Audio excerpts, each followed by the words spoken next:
brought to you by Nova शुद्ध घी। जब जब खाए दिल खुश हो जाए, सदियों का नोवा शुद्ध देसी घी, सपना स्वस्थ भारत का। I love घी। पर ऑपरेशन सिंदूर एक लड़ाई ही नहीं थी, वो हमारी तैयारी भी थी पाकिस्तान की किसी भी नापाक कोशिश को विफल करने के लिए। तो हमारी जो तैयारी है वो अभी भी जारी है। मैंने कहा, मैं आशा करता हूं कि पाकिस्तान शायद दोबारा ऐसा दुस्साहस नहीं करे, पर इसको भी काफी क्लियरली हमने बतलाया है कि इस बार जो जवाब होगा वो पहले से ज्यादा होगा। अभी जैसा हम सबको पता है कि पाकिस्तान ने जिस तरीके से पहलगाम में जो टेररिस्ट अटैक हुआ था, वो उसका एक मकसद तो था कि जम्मू कश्मीर में हालात को बिगाड़ना, पर जिस तरीके से ये टेररिस्ट अटैक हुआ, सेलेक्ट करके किलिंग की गई, उसका एक और गहरा मकसद भी था। और वो ये मकसद था कि देश, भारत के देश में जो सांप्रदायिकता है उसको बढ़ावा दें। पहलगाम अटैक के कुछ दिनों पहले जो उनके आर्मी के जनरल हैं आसिफ मुनीर, उन्होंने स्टेटमेंट भी दिया था 2 नेशन थ्योरी के बारे में। उनका ये मानना है कि पाकिस्तान रिलीजन पे बेस्ड है और नेशन भी रिलीजन पे बेस्ड होना चाहिए। उनकी 2 नेशन थ्योरी है। अगर पाकिस्तान या उसके समर्थन वाले आतंकी संगठन दोबारा कोई आतंकी हमला करने की कोशिश करते हैं, तो भारत का जवाब इस बार पहले से कहीं ज्यादा करारा होगा। ये बयान खुद पश्चिमी कमान के general officer commanding in chief lieutenant general Manoj Katiyar ने दिया है। उन्होंने साफ शब्दों में पाकिस्तान को चेतावनी दी है। उन्होंने बताया है कि ऑपरेशन सिंदूर अब भी जारी है। उन्होंने कहा कि ऑपरेशन सिंदूर सिर्फ एक लड़ाई नहीं थी, बल्कि ये हमारी तैयारी भी थी पाकिस्तान की किसी भी नापाक हरकत का जवाब देने के लिए। उन्होंने कहा, हमारी तैयारियां अब भी पूरी तरह चालू है, इसमें कोई रुकावट नहीं।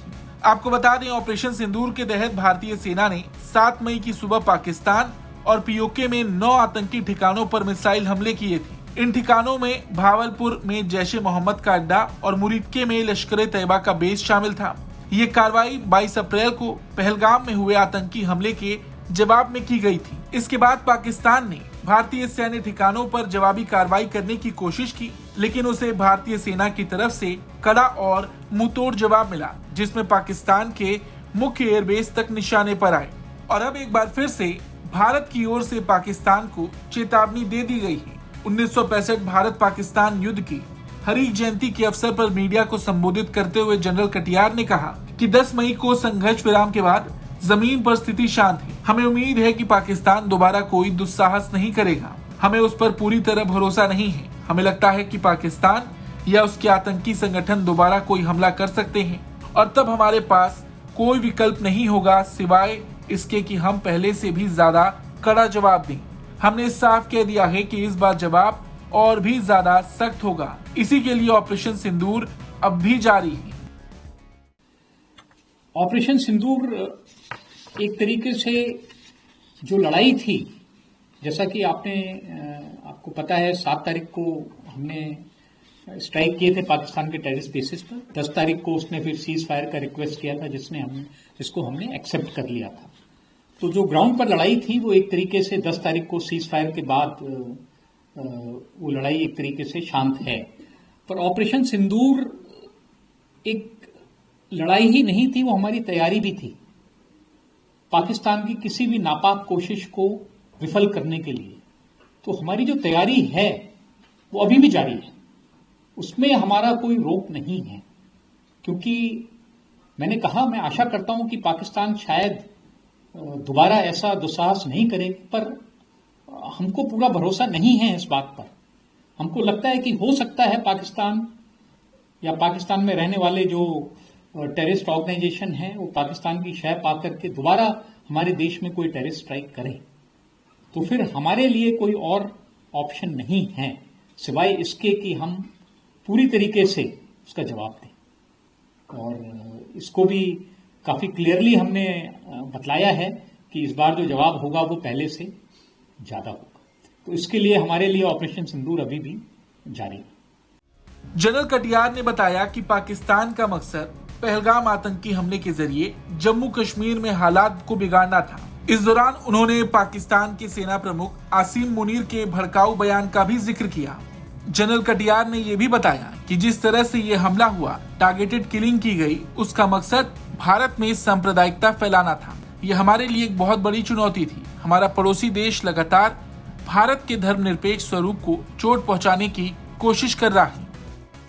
अभी जैसा हम सबको पता है कि पाकिस्तान ने जिस तरीके से पहलगाम में जो टेररिस्ट अटैक हुआ था, वो उसका एक मकसद तो था कि जम्मू कश्मीर में हालात को बिगाड़ना, वहां पर जो शांति स्थापित हो रही है उसको डिस्टर्ब करना। पर जिस तरीके से ये टेररिस्ट अटैक हुआ, सेलेक्ट करके किलिंग की गई, उसका एक और गहरा मकसद भी था, और वो ये मकसद था कि भारत के देश में जो सांप्रदायिकता है उसको बढ़ावा दें। तो ये हमारे लिए बहुत बड़ा चैलेंज है। और आपको पता है कि पहलगाम अटैक के कुछ दिनों पहले जो उनके आर्मी के जनरल हैं आसिफ मुनीर, उन्होंने स्टेटमेंट भी दिया था 2 नेशन थ्योरी के बारे में। उनका ये मानना है कि पाकिस्तान रिलीजन पे बेस्ड है और नेशन भी रिलीजन पे बेस्ड होना चाहिए। उनकी 2 नेशन थ्योरी है। तो एक तरीके से जो पूरा हिंदुस्तान का वजूद है वो 2 नेशन थ्योरी को नकारता है कि दोनों, कोई भी धर्म, कितने भी धर्म हो, वो एक साथ रह सकते हैं। ये 2 नेशन थ्योरी को एक तरीके से कहता है ये गलत है। तो ये चीज है जो पाकिस्तान को एक शायद उसको ये सहन नहीं हो रहा है। तो उसकी कोशिश मेरे हिसाब से जारी रहेगी कि किस तरीके से वो हमारा जो सेकुलर कैरेक्टर है, हमारी कंट्री का जो हमारी स्ट्रेंथ है, उसको वो किस तरीके से डिस्टर्ब करे। पर जैसा मैंने कहा कि हमारी कंट्री की, हमारी आर्मी की जो सबसे बड़ी स्ट्रेंथ यही है कि हम सेकुलर हैं, हम गैर सांप्रदायिक हैं, उसमें हमारा कोई कॉम्प्रोमाइज नहीं है। हमारे 1965 के वॉर हीरोज देखिए, वीर अब्दुल हमीद, तारापुर, जनरल दयाल, मेजर दयाल उसमें जिन्होंने हाजीपीर पास कब्जा किया। ये सब दर्शाता है कि हमारा देश, हमारी सेना इस बहकावे में नहीं आने वाली है। जनरल मनोज कटियार ने 1965 के युद्ध का भी जिक्र किया। उन्होंने बताया कि उस युद्ध से हमने बहुत कुछ सीखा। सेना और वायुसेना के बीच तालमेल कैसे बनाए रखें, रक्षा और आक्रमण की रणनीति कैसे बनाएं। उन्होंने बताया कि सबसे बड़ी बात जो हमने सीखी वो ये थी कि तकनीक जरूरी है, लेकिन मशीन के पीछे खड़ा आदमी उससे भी ज्यादा अहम होता है। पाकिस्तान के पास उस समय टैंक और फाइटर प्लेन थे, लेकिन हमने जीत हासिल की क्योंकि हमारे सैनिकों का हौसला जबरदस्त था। वहीं युद्ध के सिद्धांतों पर पूछे गए एक सवाल के जवाब में उन्होंने कहा, कुछ चीजें युद्ध में कभी नहीं बदलती। सबसे जरूरी यह है कि दुश्मन को नेस्तनाबूद करना और उसकी जमीन पर कब्जा करना, ये जीत दिलाता है। ड्रोन तकनीक को लेकर उन्होंने कहा कि भविष्य के युद्धों में इसका बड़े पैमाने पर इस्तेमाल होगा। आपने ऑपरेशन सिंदूर में देखा है। भविष्य के हर संघर्ष में ड्रोन बड़ी भूमिका निभाएंगी। उन्होंने बताया कि अब सेना के भीतर ही प्रतिभा का उपयोग कर भविष्य के स्वदेशी ड्रोन बनाए जा रहे हैं, क्योंकि अब हर क्षेत्र में ड्रोन की अहमियत है और सेना भी इसे बड़ी तेजी से अपना रही है। ब्यूरो रिपोर्ट, भारत तक।